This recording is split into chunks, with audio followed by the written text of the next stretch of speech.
গজেন্দ্রবাবু খুব গরিব একজন ব্যক্তি ছিলেন। ওনার দুটো 10 বছরের যমজ মেয়ে ছিল, পূজা আর গীতা। ওনার স্ত্রী বাড়ির কাজ করতেন, আর গজেন্দ্রবাবু কোনোভাবে কষ্ট করে সংসার চালাতো আর মেয়েদের পড়াতো। এরপর একদিন গজেন্দ্রবাবু তার 2 যমজ মেয়েকে নিয়ে যখন স্কুলে ছাড়তে যাচ্ছিলেন। আরে গজেন্দ্র, এই মেয়েদের উপর ফালতু টাকা খরচা না করে একটা ছেলে সন্তান নাও, অন্তত বুড়ো বয়সে কাজে দেবে। হ্যাঁ, তোমার তো ছেলে, তাই না? দেখবো বড় হয়ে কত তোমার নাম রাখতে পারে। এই গ্রামেই তো থাকবো। আরে সে যাই হোক, ছেলে মানুষ নিজের পেট চালানোর জন্য তো কিছু না কিছু একটা করবে। আর তারপর তোমার তো 2 মেয়ে, কয়েকদিন পর বিয়ে করে শ্বশুর বাড়ি চলে যাবে। তোর কি লাভ? হ্যাঁ, বাহ মহেশ, কত বুদ্ধিমানের কথা বলে দিলি তুই। খুব ভালো। এত বুদ্ধিমানের কথা তুই যদি জনসাধারণের সামনে বলিস, সবাই ষষ্ঠাঙ্গে তোকে প্রণাম করবে, বিশ্বাস কর। আমরা কি সন্তানদের জন্ম দিই শুধুমাত্র নিজের স্বার্থ পূরণের জন্য? হ্যাঁ, আমার লজ্জা করে যে তোর মতো একটা মানুষ আমাদের গ্রামে থাকে, এত নিচু মানসিকতার মানুষ। এবার কিন্তু তুই একটু বেশি বলছিস গজেন্দ্র। কেন এবার ঝাল লেগে গেল? হ্যাঁ, আমার মেয়েদের সামনে তাদেরই বদনাম করছিস, তখন এটা মাথায় ছিল না তো? অন্যকে বলতে খুবই ভালো লাগে, তাই না? এই বলে গজেন্দ্র রেগে চলে গেল। পূজা, গীতা, কখনো এরকম কোনো কথা কারোর গায়ে মাখবি না, আর অন্যের কথায় একদম পাত্তা দেবে না। বাবা, তুমি চিন্তা করো না, লোকেদের কথা আমরা কিছু মনেই করি না। হ্যাঁ বাবা, আমরা যে লোকেদের কথা শুনতেই পাই না, আমরা তো তখন কালা হয়ে যাই।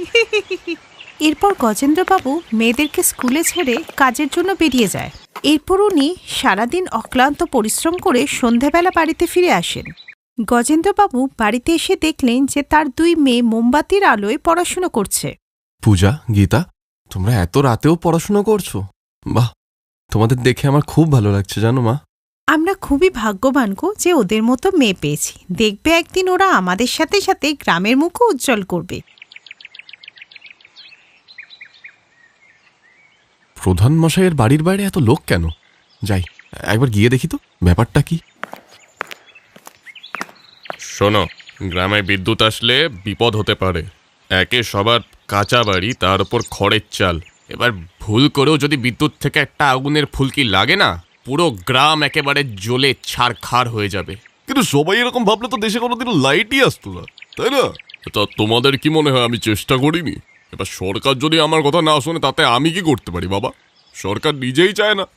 সবাই শুনে রাখো, আমি প্রধানমন্ত্রী নই, বুঝলে? এই বলে প্রধান নিজের ঘরে চলে গেল, আর গ্রামের সব লোকেরা নিজেদের মধ্যে কথাবার্তা বলতে লাগলো। আরে রাজু, তোরা বেকার প্রধান মশাইয়ের সঙ্গে ঝামেলা করছিস। আরে গজেন্দ্রদা, না এই প্রধান অন্য কাউকে ইলেকশনে দাঁড়াতে দিচ্ছে, আর না এই গ্রামে আলো আসতে দিচ্ছে। আরে দেখ, ওনারা সবাই বড় মানুষ, ওনাদের বিরুদ্ধে যদি কেউ যায় সে তো গ্রাম থেকে ভ্যানিশই হয়ে যায়, তুই তো জানিস। তাই এসব নিয়ে আর বাড়াবাড়ি করিস না। যাই হোক, এইভাবেই দিন কেটে যেতে লাগলো। গ্রামে না ছিল আলো, না ছিল অন্য কোনো সুবিধা, আর এই জন্য তারা হয় গ্রামে দিনমজুরের কাজ করত, না হলে শহরে চলে যেত। আর যারা শহরে যেত তারা আর ফিরে আসতো না। তাই 1 সপ্তাহ পর গ্রাম প্রধান গ্রামবাসীদের বলে, দেখো গ্রামবাসীরা শোনো, আমি বিগত 1 সপ্তাহ ধরে গ্রামে ছিলাম না। তোমরা কি জানো আমি কোথায় গেছিলাম? আরে আপনি তো আমাদের বলেই যাননি, তো আমরা জানবো কি করে আপনি কোথায় গেছিলেন? হ্যাঁ, আরে আমি দিল্লি গেছিলাম, দিল্লি। সেখানে আমি সংসদ ভবনের সামনে 1 সপ্তাহ ধরে ধর্ণা দিয়েছিলাম, বুঝলি? তাও আবার না খেয়ে। আর আমি জানিয়ে দিয়েছিলাম, যতদিন না আমার গ্রামে লাইট আসছে আমি না খেয়ে বসে থাকবো আর গ্যাসে মরে যাবো। এই শুনে সমস্ত গ্রামবাসীরা খুশি হলেও গজেন্দ্রবাবুর 2 মেয়ে হাসতে লাগলো। এই দেখে প্রধান বলল, ওই তোরা দুজন হাসছিস কেন? আমি কি মজা করছি এখানে? গজেন্দ্র, নিজের 2 মেয়েকে সামলা। যাই হোক, অবশেষে সরকার আমার কথা মানতে বাধ্য হলো, তাই তো আমি ফিরে আসলাম। আর হ্যাঁ, তোমাদের প্রত্যেককে আঙুলের ছাপ দিতে হবে কাগজগুলোর ওপর, বুঝলে? কারণ যদি বিদ্যুতের জন্য কোনো ঝামেলা হয়, সব দোষ তো আমার ঘাড়েই এসে চাপবে বাপু। তাই জন্য সবার সহমতি দরকার আমার, বুঝলে? আলো আসবে শুনে গ্রামবাসীরা খুব খুশি হলো, আর ওরা অন্য কিছু না ভেবেই টিপসই দিয়ে দিল। দেখলে তো মুন্সি, এই গ্রামের লোকগুলো প্রত্যেক দিন এসে আমার বাড়ির সামনে হই হুল্লোড় করতো, আর আজ এদের সবার জমি আমার নামে। এরা নিজেরাই করে দিল। ভাবা যায়। কিন্তু বাবু, কিছু মাসের মধ্যে যদি গ্রামে কারেন্ট না আসে, তাহলে তো গ্রামের লোক বাওয়াল করবে। আরে সবার সম্পত্তি আমার হাতে, কেউ আমার কিচ্ছু করতে পারবে না। এইভাবেই অনেক দিন কেটে গেল। আর এখন পূজা আর গীতা বড় হয়ে গেছে। যেখানে গ্রামের সব ছেলেরা ঘুরে বেড়াচ্ছে, সেখানে আমার মেয়েরা নিজেরাও পড়াশুনো করছে আর অন্যকেও পড়াচ্ছে আর উপার্জনও করছে। তুমি একদম ঠিক বলেছো মহিমা। বাবা, কয়েক বছর পর তোমাকে আর কোনো কাজ করতে হবে না। প্রধান গ্রামের সবাইকে ঠকিয়েছে। 15 বছর হয়ে গেল, গ্রামে আলো তো এলোই না, বরং সব গ্রামবাসীর জমি গ্রাম প্রধান নিয়ে নিল। সমস্ত গ্রামবাসীরা সারা বছর নিজের খেতে কাজ করে মরে, আর গ্রাম প্রধান তাদের শুধু খেতেটুকু দেয় আর বাকিটা নিজের কাছে রেখে দেয়। এমনকিও সমস্ত আমাদের বাড়ির জমিও নিজের কাছে রেখে দিয়েছে, আর আমরা যে চাইলেও ওর কিছু করতে পারবো না। বাবা, আমাদেরকে 2 বছরের সময় দাও। ওই সমস্ত জমি যদি ফেরত না নিয়ে আসি না, তাহলে আমরাও যমজ বোন নয়। আরে মায়েরা, যেমন চলছে চলতে দাও, তোমরা রাগ করে কিছু উল্টোপাল্টা করে বসো না। বাবা, তুমি একদম চিন্তা করো না, আমরা উল্টোপাল্টা কিছুই করব না। পূজা আর গীতা ইউপিএসসি প্রিপারেশন নিচ্ছিল। 1 বছর পর এক্সামের দিন। বাবা, আমাদের এক্সাম দিতে শহরে যেতে হবে। তোমরা দিনরাত অনেক পড়াশোনা করেছো, অনেক পরিশ্রম করেছো, তোমাদের পরীক্ষা দিতে আমিই নিয়ে যাব। এরপর গজেন্দ্রবাবু তার 2 মেয়েকে নিয়ে পরীক্ষা দিতে শহরে চলে গেল। কিছু মাস পর পরীক্ষার রেজাল্ট বেরোলো। ওরা 2 বোন টপ করেছিল। 2 বছরের মধ্যেই 2 বোন আইপিএস অফিসার হয়ে গেল। এরপর ওদের একমাত্র লক্ষ্য ছিল গ্রামবাসীদের জমি ফেরত দেওয়া। আইনত সমস্ত জমি গ্রাম প্রধানের ছিল, তাই ওরা জোর করে কিছুই করতে পারত না। তাই ওরা একটা প্ল্যান বানালো। শোন না গীতা, আমার একটা বন্ধু আছে যে অনেক বড় বিজনেসম্যানের ছেলে। তার বাবার অনেক জায়গায় ফ্যাক্টরি আছে। এখন রাকেশও চাইছে একটা ফ্যাক্টরি দিতে। আমি চাইছি এই গ্রামেই সেই ফ্যাক্টরিটা হোক, যাতে গ্রামের লোকেদের উপার্জন করতে বাইরে যেতে না হয়। হ্যাঁ হ্যাঁ, একদম, তুই রাকেশকে এখানেই ডেকে নে। তাই পরের দিনই ওরা রাকেশকে ডেকে নেয়। প্রধানবাবু, ও রাকেশ। আপনি ওবেরয় বিল্ডার্সের নাম শুনেছেন নিশ্চয়ই, উনি ওনারই ছেলে। আরে বাহ, কি সৌভাগ্য আমাদের, তোমরা আমার বাড়িতে চলে এসছো। মুন্সি, ওদের জন্য জল খাবারের ব্যবস্থা করো, চেয়ারটা এনে বসাও ওদের।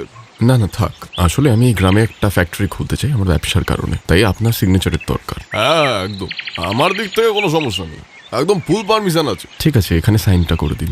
প্রধানবাবু লোভের বশে না পড়েই কাগজে সই করে দেয়, আর এরপর রাকেশ চলে যায়। পরের দিন গীতা আর পূজা পুরো ফোর্স নিয়ে প্রধানবাবুর বাড়ির সামনে এসে উপস্থিত হয়। প্রধানবাবু, আপনি বাড়িটা ছেড়ে দিন, কারণ আপনার বাড়ি আর সমস্ত জমি আমার বাবা গজেন্দ্রবাবুর নামে হয়ে গেছে। এই দেখুন আপনার সই। তোমরা আমার সাথে বেইমানি করলে, হ্যাঁ? হ্যাঁ, প্রতারণা করেছি। এবার তুই নিজে চুপচাপ চলে যাবি নাকি তুলে ফেলে দেবো?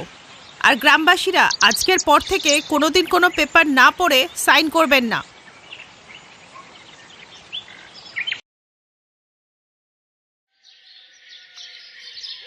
শোন না, আজকে একটু আলাদা রান্না করি।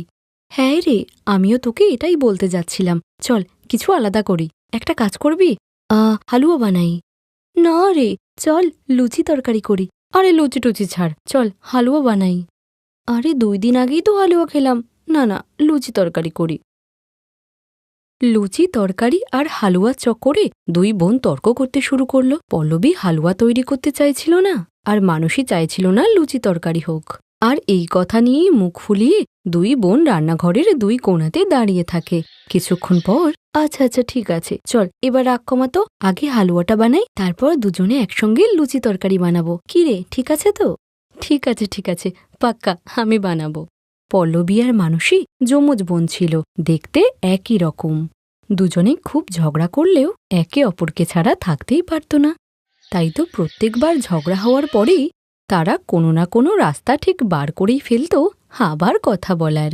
তাই ওই দিনও দুজনে সেটাই করল। রান্নাঘরে লুচি তরকারি আর হালুয়া দুটোই তৈরি হলো। আসলে 2 বোনই রান্না করতে ভীষণ ভালোবাসত, আর দুজনেই দারুণ রান্না করত। এভাবেই হাসি খুশিতে অনেকগুলো দিন কেটে যায়। শোন না, আমার কিছু বলার আছে তোকে। হ্যাঁ বল। আরে একটা ছেলেকে না আমি খুব পছন্দ করি। আচ্ছা, আরে বা, নাম কি তার? নাম তো জানি না, ওই দেখা হয়েছে চোখে চোখে। সে তো আমাকে কিছু জিজ্ঞাসা করে না, আর আমার তো সাহসী হয় না কথা বলার। আচ্ছা বল, সে কোথায় থাকে? আরে আমি বাজারে যাই যখন, তখন দেখা হয় রোজ। আরে দারুণ তো। আমারও তোকে একজনকে দেখানোর আছে। আমিও একজনকে পছন্দ করি। মজার ব্যাপার তো এটাই, ওর সঙ্গে আমার কখনো সামনাসামনি কথা হয়নি, তোর মতো চোখে চোখে হয়েছে। আচ্ছা, তো তোর সে কোথায় থাকে? ওই বাজারে? দারুণ ব্যাপার না? হ্যাঁ হ্যাঁ, চল আজকে দুজনের সঙ্গেই দেখা করে নিই। চল তাড়াতাড়ি। এই বলেই তারা দুজনে বাজারে চলে গেল। কিন্তু বাজারে গিয়ে যমজ দুই বোনকে একসঙ্গে দেখে একটি ছেলে সেখানেই অজ্ঞান হয়ে পড়ে যায়। যা দেখে পল্লবী আর মানসী তার কাছে দৌড়িয়ে যায়। আর জ্ঞান ফেরার পরে ছেলেটি বলে, আপনারা দুজন মানে মানে একজন মানে আমার কি কিছু হয়েছে? হে ভগবান, আমার তো পেট মোচড় দিচ্ছে। আরে আমরা দুজন যমজ বোন। হ্যাঁ, তাহলে আমি কাকে আমি কাকে দেখেছি? আমি? হায় ভগবান, এটা তো ভুল হয়ে গেল। আমি ভেবেছিলাম তুমি আমাকে ভালোবাসো, আর আমি ভাবতাম ও আমাকে ভালোবাসে। আরে, এ তো ভারী গন্ডগোল। দেখুন, আমি সত্যি করে বলছি, আমি আপনাদের দুজনকেই ভালোবাসি। না না, এটাই বা কি করে হতে পারে? পল্লবী আর মানসী দুজনেই রাহুলকে ভালোবাসতো, আর রাহুলও অজান্তেই দুজনকেই ভালোবেসে ফেলেছিল। আর ফলস্বরূপ রাহুল দুই বোনকেই একসঙ্গে বিয়ে করার সিদ্ধান্ত নিল। দুই বোনও এতে রাজি হয়ে যায়, কিন্তু সমস্যা ছিল রাহুলের অল্প মাইনেতে সংসার কিভাবে চলবে। আসলে রাহুল তার মায়ের সঙ্গে ছোট্ট একটি ভাড়া বাড়িতে থাকত। অনেক আলোচনার পরে রাহুলের মা এই বিয়েতে রাজি হয়, আর তারপর রাহুল পল্লবী আর মানসীকে বিয়ে করে। এমনিতে তো গৃহপ্রবেশে একটাই কলসি রাখতে হয়, কিন্তু যেহেতু তোমরা দুজন, তাই আমি দুটো কলসি রাখলাম। এসো বৌমারা, ঘরের ভিতরে এসো। এরপর মানসী আর পল্লবী যখনই পা বাড়াবে, ঠিক তখনই বাড়ির মালিক সেখানে আসে আর বলে, শোন কমলা, এইসব চলবে না। বাড়ি ভাড়া দেওয়ার সময় কিন্তু শুধু দুজনের কথা হয়েছিল।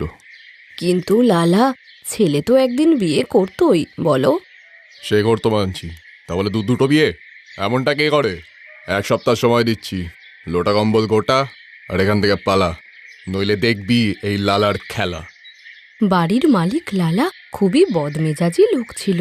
রাহুল আর তার মা তাকে অনেক বোঝানোর চেষ্টা করলেও কোনো লাভই হয় না। আর পল্লবী ও মানসীর গৃহপ্রবেশও হলো না। আর 1 সপ্তাহ পরে তারা অন্য একটি ভাড়া বাড়িতে থাকতে লাগলো। লালাটা একটা বাজে লোক, আমাদের সঙ্গে কেমন বাজে ব্যবহার করলো। কি কখন থেকে দেখছে তুই এভাবেই রয়েছিস? ভাবছিসটা কি বলতো? হ্যাঁ, আমি একটা নিজস্ব বাড়ি চাই, যেখানে আমরা দুজনেই সম্মানের সঙ্গে গৃহপ্রবেশ করব। হ্যাঁ, নিজের বাড়ি? এটা কি লুচি তরকারি আর হালুয়া বানানো নাকি, যে দুজনে মিলে তৈরি করে ফেলবো? আরে বাহ, কি আইডিয়া দিয়েছিস! এবার দেখ না, লুচি তরকারি আর হালুয়া তৈরি করে আমরা দুজন মিলেই আমাদের বাড়ি বানাবো। মানসীর কথাতে পল্লবীও রাজি হয়ে যায়, আর দুজনে রাহুল আর তার মাকেও রাজি করিয়ে ফেলে। এখন রাহুল তার ফ্যাক্টরিতে কাজ করে, আর পল্লবী আর মানসী লুচি তরকারি আর হালুয়ার একটি দোকান খোলে। আর দুজনের হাতের রান্নার স্বাদ সকলে এত পছন্দ করে যে প্রত্যেক দিন তাদের কাস্টমার বাড়তেই থাকে। আর অনেকগুলো দিন পর, এসো বৌমারা, তোমাদের নিজের ঘরে তোমরা প্রবেশ করো। এসো। দুই বোন পরিশ্রম করে তাদের বাড়ি তৈরি করে, আর তারপর পুরো সম্মানের সঙ্গে দুই বোনের গৃহপ্রবেশ হয়।